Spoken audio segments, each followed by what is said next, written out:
Answering some of the most commonly asked questions on procurement from the web. Hi, I'm Callum from Telso Procurement, and I'm here to speak to you today on behalf of procurementexpress.com. And today's question is, why should we carry out pre-qualification with a supplier? The main reason to carry out a pre-qualification process with a supplier is to ensure that you reduce the risk of supplier failure. The worst thing we could possibly do is award a contract to a supplier who fails to deliver. That has knock-on consequences in terms of our ability to supply our own customers.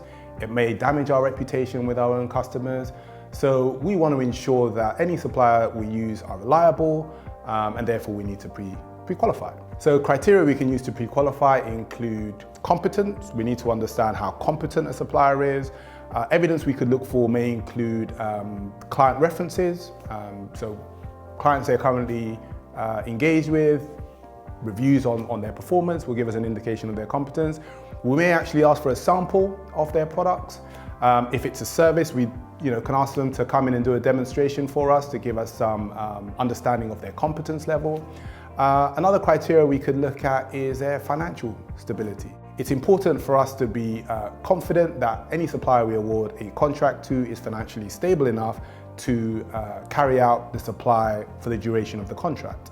So evidence we could look for could include a company's financial accounts. We can also get information from credit referencing agencies on a supplier, which will give us an indication of the financial strength of that supplier.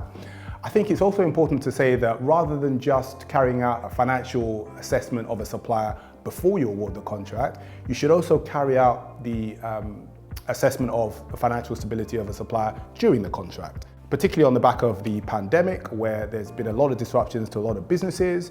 A number of businesses can suffer in a very short space of time, so by carrying out periodic checks on their financial stability, we reduce the risk of a supplier failing on us during a contract. Another criteria is quality control. It's important that whoever we award a contract to can consistently provide us with the quality that we require. It will be detrimental to our own business if we engage a supplier who their standards or their quality levels drop, because that would have a knock-on effect to what we're able to supply our own clients. So the type of evidence we could look for would be a quality assurance policy which demonstrates the processes that they undertake in delivering a product or a service and the way in which they ensure quality throughout that process. We could also look for quality assurance accreditations which verify their quality processes, and that too will give us confidence in their ability to supply us consistently. That ensures that we get a consistent level of quality from our suppliers.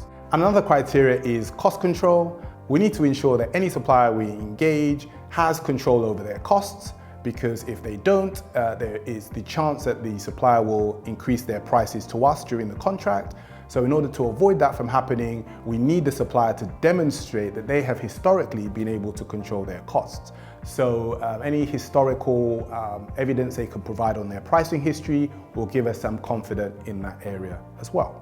If you have any questions on procurement, please go to procurementexpress.com/training, where you'll find a free Procurement Essentials training course.